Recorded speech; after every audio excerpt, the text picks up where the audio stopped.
Welcome to our video channel. Don't forget to subscribe for more great railway videos. Selamat datang di channel video kami. Jangan lupa subscribe untuk update video-video terbaru kami.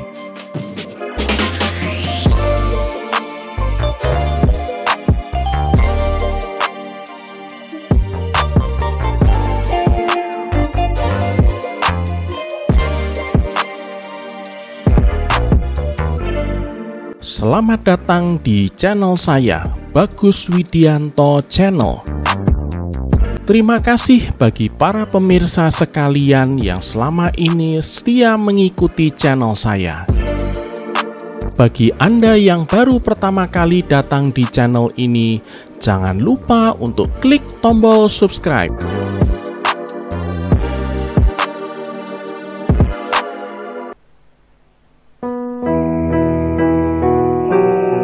Pada tanggal 24 Juli 2023 yang lalu, saya mendengar kabar yang mengejutkan sekaligus menyedihkan. Setelah 59 tahun menapakkan rodanya di rel kereta api di negeri kita yang tercinta ini, lokomotif diesel BP30117 akhirnya harus berakhir hidupnya di tangan pedagang besi tua. Bagi masyarakat pada umumnya, lokomotif ini mungkin hanya sebuah lokomotif tua berkarat yang teronggok menunggu nasib di depo lokomotif Cilacap. Namun bagi masyarakat Bandung, Cianjur, dan bahkan Sukabumi, lokomotif buatan Jerman Barat 1 ini punya kenangan yang sangat melekat bagi mereka. Di video ini, saya tidak akan membahas sejarah lengkap lokomotif BP30117 mulai datang di tahun 1964 hingga dipotong-potong di tahun 2023. Namun, saya akan berbagi kenangan pribadi saya melihat dan menaiki lokomotif yang sangat berjasa membantu kelancaran transportasi masyarakat di desa-desa terpencil di jalur kereta api antara Bandung hingga Cianjur.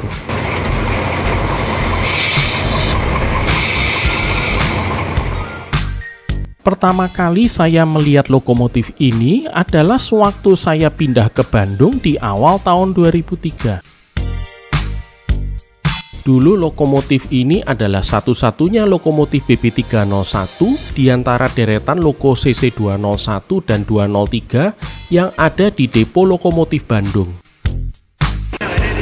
Saya berkesempatan untuk menaiki lokomotif ini di penghujung tahun itu, sewaktu saya diajak kawan saya naik kereta lokalan dari stasiun Cimindi bersama sebuah komunitas fotografi. Ini juga pertama kalinya saya naik kabin lokomotif BP301. Waktu itu saya cukup kagum dengan betapa luasnya kabin lokomotif BP301 dibanding CC203, apalagi CC201. Namun karena kabin lokomotif waktu itu penuh sesak penumpang, agak sulit bagi saya untuk bisa sepenuhnya menikmati kenyamanan di kabin loko. Dan di perjalanan ini, saya bisa melihat bahwa cara mengemudikan lokomotif BP301 berbeda dengan lokomotif Amerika, terutama juga karena desain konsol kemudinya berbeda. Kalau menurut saya, sedikit lebih kompleks karena masinis harus menekan tuas gas sepanjang perjalanan, seperti halnya pengemudi mobil atau bus menekan pedal gas saat menjalankan kendaraannya. Memang dulu aslinya lokomotif BP301 punya pengontrol gas yang bentuknya seperti setir. Namun kemudian diganti saat lokomotifnya menjalani retrofit di tahun 1990-an. Di bagian awal perjalanan, saat kereta berjalan antara Cimindi hingga Padalarang, guncangan di kabin kereta terasa cukup halus. Namun lepas Padalarang, saat kereta memasuki jalur cabang ke Cianjur, disitulah petualangan dimulai. Perjalanan mulai terasa berguncang-guncang saat kereta api melewati jalur berumput, berbantalan besi dan kayu, melewati tanjakan terjal dan tikungan tajam.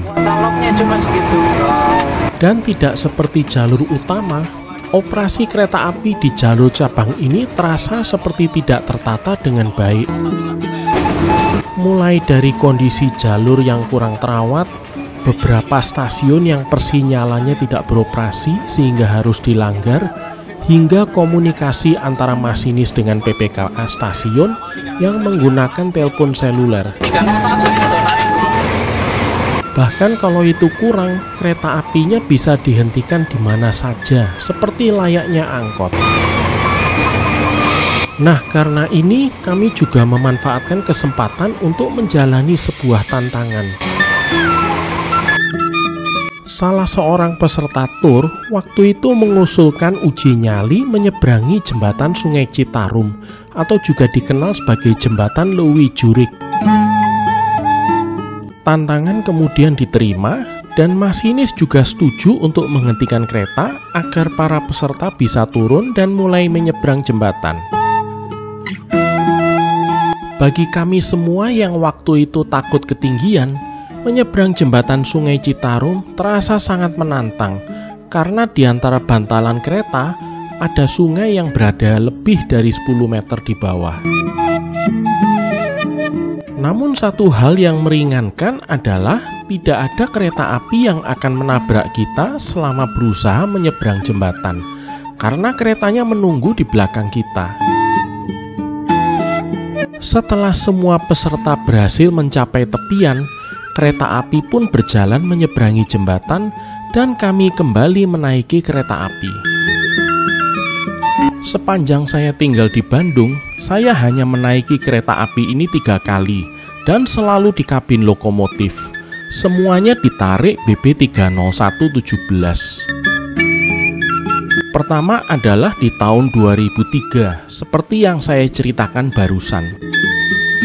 Perjalanan berikutnya terjadi di tahun 2006, yang rekaman videonya bisa Anda lihat di sini. Sementara perjalanan yang ternyata merupakan perjalanan terakhir saya naik lokomotif BB30117 menarik kereta api lokal Cianjuran terjadi di tahun 2007. Dan perjalanan itu sendiri juga tidak direncanakan. Awalnya saya hanya berniat mengantar kawan sesama rail fans yang mau merasakan perjalanan KA lokal Cianjur tersebut. Dulu biasanya kereta api lokal Cianjuran berangkat dari stasiun Ciroyom menuju Padalarang dan berbelok ke jalur cabang Cianjur sebelum mengakhiri perjalanannya di stasiun Lampegan. Namun saya tak pernah naik dari stasiun Ciroyom. Dari ketiga perjalanan itu, saya memulainya dari tempat yang berbeda-beda.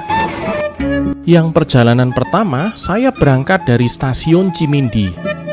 Di perjalanan kedua, saya nebeng naik lokomotifnya saat dia berhenti di stasiun Bandung. Sementara di perjalanan terakhir, saya memulainya dari depo lokomotif Bandung, di mana loko BB30117 menjalani pemeriksaan sebelum memulai dinasan ke Cianjur. Dan walaupun pada saat itu semua perjalanan kereta berakhir di Lampegan, menurut jadwal resminya, kereta ini seharusnya mengakhiri perjalanan di Sukabumi. Karena GPK-nya tidak pernah disesuaikan dengan kondisi lapangan, konsekuensinya kereta lokalan ini berhenti sangat lama sekali di Lampegan. Sepanjang saya di Bandung, ada berbagai alasan kenapa kereta lokal Cianjuran tidak pernah meneruskan perjalanannya dari Lampegan hingga Sukabumi. Yang pertama adalah karena ambruknya portal timur terowongan Lampegan akibat tanah longsor. Bahkan saat pertama saya ke Lampegan di tahun 2003, jalur kereta di muka terowongan masih tertimbun tanah longsor. Sebenarnya di pertengahan tahun 2000-an, perbaikan terowongan Lampegan sudah selesai, dan bahkan ujung wesel stasiun berada tepat di depan terowongan, sehingga lokomotif BB30117 saat dilangsir pasti masuk ke dalam terowongan. Namun hingga saya meninggalkan Bandung di tahun 2012, kereta api ini tidak pernah berjalan hingga ke Sukabumi. Kalau menurut keterangan resmi dari PT KA, alasan mereka tidak menjalankan kereta dari Lampegan ke Sukabumi adalah kondisi jalur yang tidak layak. Namun alasan tidak resmi yang saat itu banyak beredar adalah tentangan dari kelompok preman lokal yang tidak mau bisnis ojek mereka tersaingi kereta api. Bahkan konon katanya pernah ada kejadian selepas Lampegan di mana beberapa preman meloncat naik ke kabin lokomotif dan mengancam masinis dengan pisau untuk menghentikan kereta api dan menyuruh mereka kembali ke Cianjur. Tidak pernah ada keterangan resmi ataupun berita di media massa yang membenarkan urban legend satu ini. Sebagian kecil masinis dari Cianjur yang saya kenal waktu itu ada yang membenarkan cerita satu ini, walaupun mereka tidak mengalaminya. Saat kereta kembali ke Bandung, di situ saya bisa merasakan ketangguhan lokomotif BP30117 dalam melibas medan berat di jalur ini. Apalagi peta antara Tagogapu dengan Padalarang adalah jalur kereta api adhesi atau jalur tanpa gigi paling terjal se-Indonesia. Ini adalah hal yang luar biasa mengingat lokomotif BB30117 tidak pernah menjalani perawatan besar lagi sejak tahun 1990-an. Terakhir kali lokomotif ini ke bengkel besar Yogya adalah di tahun 1997 saat menjalani retrofit. PT KA atau dahulu Perumka memutuskan untuk tidak mendatangkan lagi spare part untuk lokomotif BP301 dan BP304 dari Jerman semenjak tahun 1995. Ini karena harga suku cadang lokomotif-lokomotif tersebut bisa 3 atau 4 kali harga suku cadang serupa yang untuk lokomotif Amerika. Belum lagi fakta bahwa lokomotif diesel hidrolik membutuhkan perawatan yang lebih intensif dibanding loko diesel elektrik.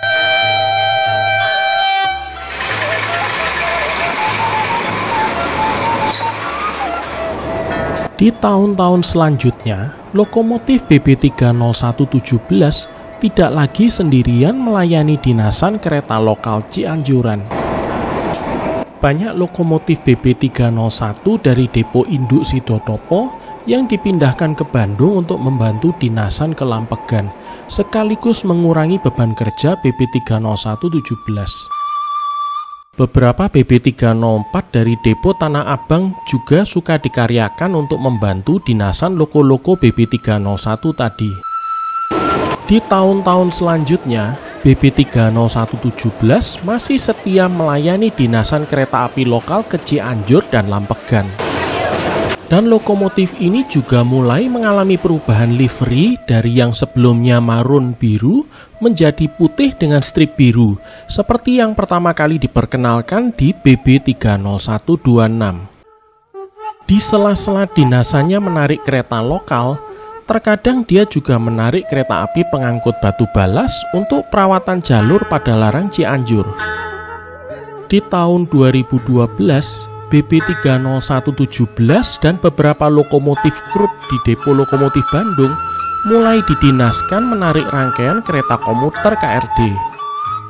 Kalau tidak salah, alasan penggunaan lokomotif BB untuk menarik rangkaian KRD Patas adalah karena rusaknya rangkaian KRDE yang biasanya digunakan untuk dinasan ini. Dan yang luar biasa adalah rangkaian kereta KRD Patas ini biasanya jauh lebih panjang dibanding KA lokalan Cianjur, sehingga makin tampak keperkasaan lokomotif BB301 dan BB304 yang menariknya.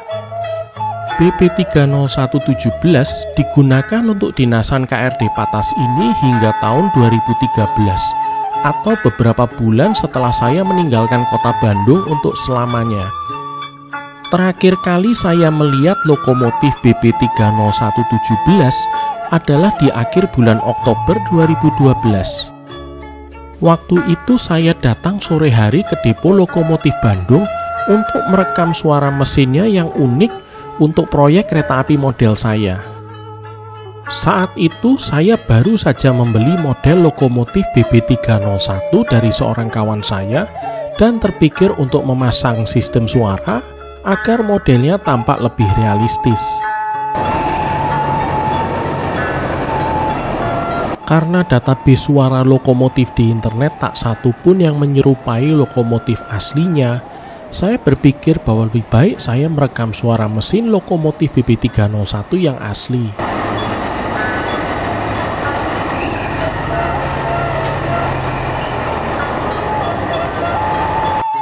Dan kebetulan waktu itu ada teman saya yang pengawas depo lokomotif Bandung yang setuju untuk membantu saya. Namun saat saya datang sore harinya, rupanya saya tidak beruntung karena lokomotifnya sudah dimatikan. Dan kawan saya juga berkeberatan untuk menghidupkannya lagi karena prosesnya yang cukup kompleks. Kunjungan yang mengecewakan di sore hari di akhir bulan Oktober 2012 itu tidak hanya terakhir kali saya berkunjung ke depo lokomotif Bandung, namun juga terakhir kalinya saya melihat BB30117 dalam kondisi utuh dan siap jalan. Di bulan-bulan setelah saya meninggalkan Bandung, lokomotif BB30117 sempat digunakan untuk menarik KRD. Namun di tahun yang sama, setelah dihapusnya layanan KA lokal Cianjuran, lokomotif BB30117 dimutasi ke Cilacap. Alasan pemindahannya waktu itu adalah untuk digunakan sebagai lokomotif langsiran. Sayangnya, wacana itu tak pernah terlaksana karena ternyata tak satu pun masinis depo induk Cilacap yang mampu mengoperasikannya. Akibatnya, lokomotif tersebut mangkrak begitu saja di depo lokomotif Cilacap, teronggok terlupakan dan makin bertambah karatnya. Setelah terparkir selama 10 tahun di depo lokomotif Cilacap, tiba-tiba berita yang menyedihkan tersebut datang. Lokomotif BB30117 beserta loko-loko Krupp lainnya seperti BB300 dan D301 dipotong-potong dan dihancur leburkan. Sebagai salah seorang mantan penumpang kereta Cianjuran yang juga mengerti betapa besarnya latar belakang sejarah lokomotif BB30117 ini, perasaan saya sungguh hancur lebur. Lokomotif yang telah banyak berjasa membantu masyarakat daerah Kabupaten Bandung dan Cianjur dari keterisolasian dan juga kemiskinan, serta menarik KA-KA ekspres unggulan seperti Bima dan Parahyangan di masa lalu, seharusnya ditaruh sebagai monumen sebagai pengenang jasanya yang besar di masa lalu. Tapi manajemen PT KA tidak berpikir sejauh itu. Perkara mendapatkan kecaman dari mereka yang dulu pernah terbantu oleh jasa lokomotif ini, itu bukan urusan mereka. Habis manis sepah dibuang. Sebenarnya dulu pernah ada wacana untuk memonumenkan salah satu dari lokomotif BB301 veteran jalur Cianjur di dekat stasiun Bandung. Namun wacana itu tak pernah terlaksana. Di zaman Dirut PT KA dijabat Edi Sukmoro, kegiatan preservasi aset bersejarah kereta api mengalami kemunduran yang signifikan, terutama sejak dibubarkannya divisi Heritage. Dan hasil kerja keras divisi Heritage di zaman dulu mulai ada yang terbengkalai, dan bahkan prasarana dan sarana yang pernah ditandai sebagai aset bersejarah dibongkar atau dibesituakan. Sekarang, preservasi lokomotif hanya mengutamakan faktor kepraktisan belaka, bukan nilai sejarah. Itulah kenapa mereka lebih memilih mempreservasi lokomotif langsir kecil dibanding loko jalur utama. Walaupun BB30117 kini hanyalah puing-puing besi belaka yang mungkin sudah dilebur, namun jasa-jasanya yang besar akan selalu dikenang sepanjang masa. Terima kasih bagi kawan-kawan semua yang telah menonton video ini hingga selesai. Nantikan video-video selanjutnya hanya di channel saya, Bagus Widianto Channel. Terima kasih dan sampai jumpa.